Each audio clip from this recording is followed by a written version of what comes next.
Bonjour, bonsoir, les internautes de dimanche matin. Salam, salam, salam, salam, salam, salam. Ok, léegi ñu ngi reprendre on avait un petit problème. Léegi grand loolu mooy épisode bu Grand Dakar sa jeunesse après nga dem Toxo Liberté 5 yooyu yëpp mais yan condition nga demee Jaraaf. Jaraaf, enfin avant c'était pas le Jaraaf, c'était le foyer français là. C'était en 68. Foyer nga njëkk a dem. Foyer la nekkoon après fusion bi est arrivé en 69. mais lan moo la yóbbu foyer. waaw bon laa expliqué foyer Pa Moussa Soumaré dem si yàlla gaañu la yàlla na ko yàlla yërëm. te xare ko àjjana grand bu baax. il joué Pa Moussa sama yor comme entraîneur. il joué moom mooy magu Habib Soumaré. Habib waaw rakku Bouba. rakku Boubacar Soumaré voilà Boubacar Soumaré. alors si tu veux seen yaay di politicienne. waaw mère Maïmouna Sow. Maïmouna Sow yaa Maïmouna Sow waaw. je rappelle très bien le PS la woon. et cetera et cetera bon. kii xale ñun ñëpp.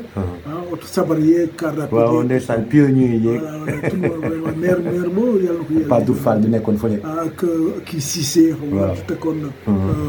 comment il s'appelle jabaru sëru kii bi sëru Soumaré bi Fass Soumaré. waaw mooy grand as. waaw nga dëgg. nekkoon jëkkëram voilà vraiment c'est pour te dire. léegi Pa Moussa.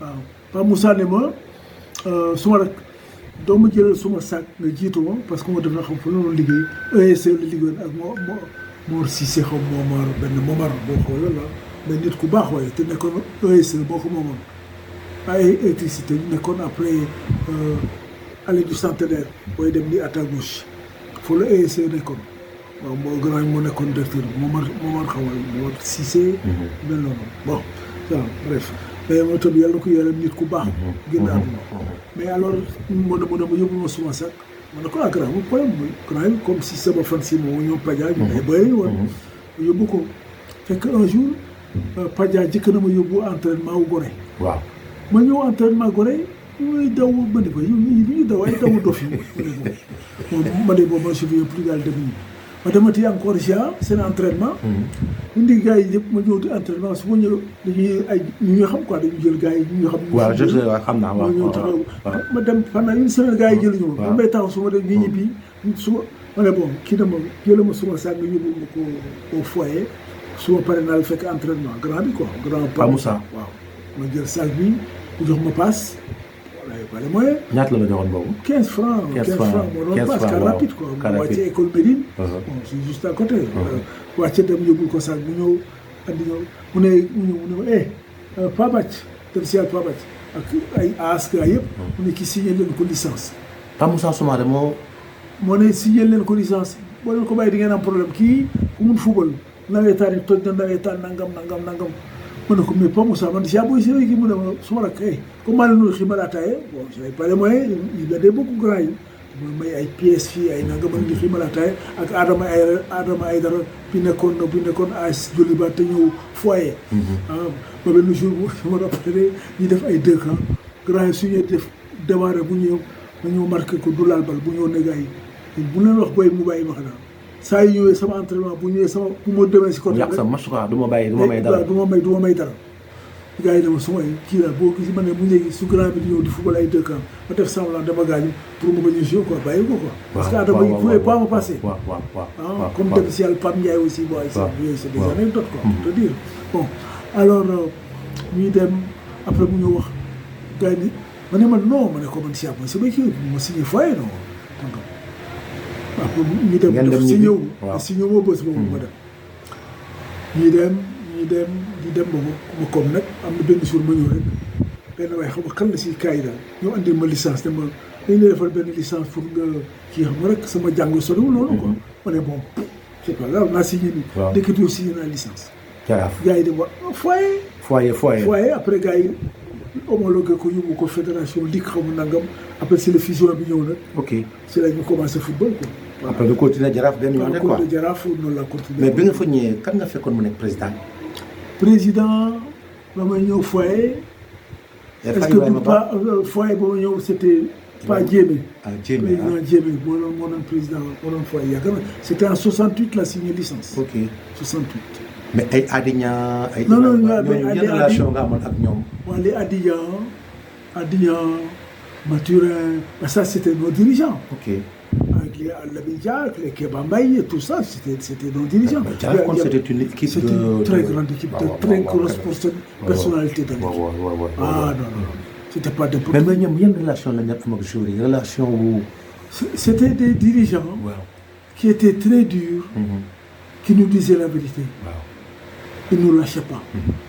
On ne payait pas, mais c'était nos parents pour nous, parce qu'ils nous disaient la vérité. On faisait de super marchés. Des fois, nous en réunion de critique, nous n'avons rien fait. D'accord. Des fois, le public, ça te motivait davantage à travailler. Ça, c'est vrai. C'était de super dirigeants. Vraiment, si on avait encore le même principe maintenant, c'est football, contre le Sénégal, nous arrivons arriver ici football. On gagnait la Coupe d'Afrique dans le temps. Mais c'est le premier match officiel du Jaraaf contre kan la woon. Premier match officiel, Jaraaf, parce que oh, yàgg na attendez, bon, je sais qu'en junior on a fait le doublé. non pas junior moom sama bu ñu mën a ñëw ci junior bi dina yàgg. mais match senior bi. dina benn premier match nga war a ñëw Demba Diop. temps boobu Demba Diop ngeen doon joué. tey la tu titularisé tu vas jouer latéral gauche. yaa ngi rappelé wu équipe boobu ak kan nga dajaloon quelque chose comme ça. moom lay seet c'est que parce que joué naa grand yi mais Moustapha Dieng par exemple sa idole est-ce que mos nga dajeeg moom si terrain. non mosuma daje moom. fekk na mu bàyyi bi ngay ñëw ci kaw fekk mu bàyyi na. ok fekk bàyyi na mais joué naa grand yi grand Louis Camara. grand Pam Ndiaye. ok mais bi ngay ñëw foofu Edouard Niakadia par exemple fa nga ko fekk. waaw oui c'était notre aîné. c'est ñoom grand yi mag lu bari. mais yéen a bokkoon poste quand même. waaw mais poste yi non poste yi mais c'est que au Jaraaf man quand j'étais là-bas j'étais junior. mais grand yi ils sont montés après. C'est grand yi bu ñu arrêté. Après, nous sommes même Mbaye Fall, Léopold. Même Léopold, il ne jouait pas dans l'équipe au début, en junior. Non, il ne jouait pas dans l'équipe. Quand on est monté en première division, quand on est monté en senior, Léo, on l'a transféré au BRAC de Saint-Louis. Il a joué à Saint-Louis. Il faut le BRAC de Saint-Louis, parce que dans l'équipe première, il n'avait pas sa place. Dans l'équipe première du Jaraaf. Bon, quand il y a beaucoup, Moussile de Mer, Mansour 6, etc. Il a flambé, quoi. Non, Badougaye était à la Linguère. Nous avons BRAC de Saint-Louis. C'est après qu'on a repris, après l'équipe de 75, 74, quand ils sont revenus en 74, Badougaye, Baye Touré, Léopold, Mansour 6, Dauphin Fall. Mais cette année-là, on n'a rien gagné. Pourtant, c'était l'une des grandes équipes. C'était la meilleure équipe sur le papier.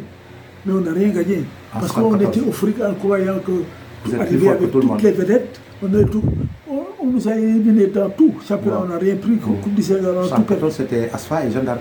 Voilà, la finale. Mais finale 71, Jaraaf Linguère, il y a 3-0. Bon, j'étais remplaçant. Bon, il y a un groupe. Moi, il est remplaçant. Mais bon, il ne faut pas. Edouard était au sommet. Encore Khalela. J'ai à Jaraaf 72, est-ce que j'ai un peu 113, 112, Gendarme, Gorelo. 73, finale. 73, c'était la finale. La finale, j'ai joué. Donc ça fait partie de tes premières finales. Ah oui, c'est ma première finale en senior. Mais en junior, on a tout gagné. On a fait le double déjà en junior. D'accord. Et senior, c'était ma première finale avec l'équipe première. C'était en 73. 73, on a battu la Gendarme. Avec la Gendarme, on a battu une très grande équipe de Gendarme. Une très grande finale même. Une très grande finale en 73. Si, sur le papier, peut-être nous, chez Jaraaf, on était 3 ou 4 bons joueurs. Les joueurs, c'était pas mal, mais c'était pas terrible par rapport à la Cheval Fou. Comment il s'appelle Mamadou Diop. Boy Dakar. Cheval Fou. Kona. Sega Sakho. Doursek. C'est une très grande équipe. Abou Sarr, il y avait Séraphin Pissetti. Ils avaient une grande équipe. Comment il s'appelle Diallo. Non. Ablaye Diallo bi nekkoon Sicap Rudis. Ablaye Diallo ak Djibi Ndiaye. Djibi Ndiaye ñoom ñëpp ils avaient une très belle équipe. Ça c'est vrai. Ah non. Mais man leen xoolal, j'ai dit aux gars, on fait ce qu'on veut. Mais lenn Jaraaf su dugalee benn but ñu gagné ça. Mais suñu jëkkee dugal un avec son public, on va prendre une casquette. Ça c'est vrai. Mais ce que je demande à tout le monde, ma ne Mbaye barkeel benn but rek, je t'assure la défense kenn du dugal. pourtant Jaraaf nag dafa mos a am équipe bu baax. Ah bon, on avait de très bons joueurs. Mais c'est léegi que, loolu moom mooy finalu. c'est que ce qui faisait la force du Jaraaf, nga baal ma, c'est qu'on avait des dirigeants qui étaient très durs avec nous, qui nous disaient la vérité. De grands Et dirigeants. en plus, ces grands dirigeants-là, on manquait de rien. Da ngay soxla 100 millions léegi ñu génne ko jox la may la teral la sagal la. On ne payait pas, mais quand tu as besoin de quoi que ce soit, ces dirigeants sortaient le moyen. Parce que tu joues au football, parce qu'eux, ils aimaient le football, parce que c'était des dirigeants et supporters. Parce que si on battait les Jaraaf, ils ne mangeaient pas. Ça, c'est vrai. Alors il faut que les joueurs xam ñoom sur un terrain de football, ils devaient se battre d'abord pour eux, pour ces dirigeants-là et les supporters. D'accord. Parce que le Jaraaf bu amee match am tey contre gens ñu ngi wuti gàllaaj ñu ngi wuti lii ñii duñu lekk ñii duñu naan il faut jouer di sóoraale loolu sur un terrain de football. Enfin nous c'était notre politique c'était comme ça. Voilà pour man bokk je crois. C'est vrai loolu mooy sur le plan national. waaw léegi ñu ne sur le plan international. wala équipe nationale. sa première sélection ban équipe ngeen dajeel. Première sélection en équipe ma nationale. première sélection c'était contre la Sierra Leone ici à Dakar. À Dakar même à Dakar waaw. donc sélection bi moment boobu soo koy suñu nee sélection kan moo la koy wax. dañuy yónnee lettre wala da ngay toog rek entraînement ñu ne la ak da ngay dégg ñu wax ko si rajo. ah si rajo bi wala ñu def ko si journaux Soleil quoi dans les temps. nga lire sa tour rek ne damay dem nga sa tour rek ñu doon comme ça. ñu ne regroupement tel lieu nga jël sa salle dem de la force. mais tu viens comme un bleu quoi. waaw tu viens comme Cap Manuel qui est devenu maintenant la prison là. Donc école hôtelière la tuddoon dans les temps. Cap Manuel école hôtelière c'était l'équipe nationale faut ñu regrouper. mooy derrière le tribunal. Comme Manuel quoi. Voilà, maintenant qui est devenu la prison. Ça c'est vrai. Voilà, mais bon faut li nekkoon. Bon on était vraiment. mais bi ngeen daan voyage koo daan faral di bokkal nekk. ah Sega Sakho. Sega Sakho dem si lool. mais ça vous arrivé ngeen découché wala football yi ngeen di boy nañ leen génn waaye dem seeti. on faisait que des conneries. seeti xale yi fële. on faisait que des conneries fële waxee. Sega yi lancé yàlla ko yërëm moi je sais du dëgg. bon ñëpp. ñëpp dem ngeen ko quoi. on faisait des bêtises. comme tout le monde quoi. d'accord loolu équipe nationale la mais après yow comment ça s'est passé sa dem Europe nan la demee y a des gens qui sont venus avec un contrat. nan la demee. non voilà man ba may dem France am naa njaboot je vais te dire combien j'ai touché dans les temps par mois. fii au Sénégal. au Sénégal. ñaata la woon. maa ngi doon touché 13 000 francs. ban boîte nga nekkoon boobu. maa ngi nekk chèque postal. ah yow Birane Ly. non après ñoom Birane Ly c'est après. ok maa ngi nekkoon chèque postal. 13 000 ma doon fay. moi je suis rentré au chèque postal je suis passé en 71 72 la dugg foofu. ngay fay ko 13 000. 13 000 71 13 000. est-ce que ça te permettait de vivre normalement. Ah oui. Non parce que quand on faisait des super matchs. ok. Quand tu sortais les supporters te donnaient de gauche à droite vraiment on était à l'aise vraiment boîte de nuit on payait pas bon on avait tout franchement. d'accord. on était à l'aise. léegi on revient sur contrat bi nan la demee nan nga demee France yan conditions. contrat yi ni ma demee en France. Bon, quand j'ai eu ma deuxième fille là, c'est Sophie, Sophie là. Alors ma toog ma ne damay dajale parce que vraiment am njaboot. waaw. Ibou est né. Sophie est née. Tahir est né les trois. ak seen yaay. man kenn dëkk Liberté 6. bon su ma fayee kër gi 13 000. parce que après. Quand j'ai quitté la poste, je suis allé à la Soadib avec Ablaye Fofana. 35 000 lañ ma doon fay par mois. su ma fay kër 13 000 et quelques. bon dina dese weccit pour lekk ak ma petite famille. des fois nga may sa papa nga may sa yaay say sœur ma si tane woon quoi. sama papa ñu ma fay ma dem jox ko salaire bi. mu ne ma non mu ne day jël benn seen ne ma prend le reste. wala mu jël 3 000 ne ma non. ma ne ko mais papa mu ne ma ne ko mais pas xool.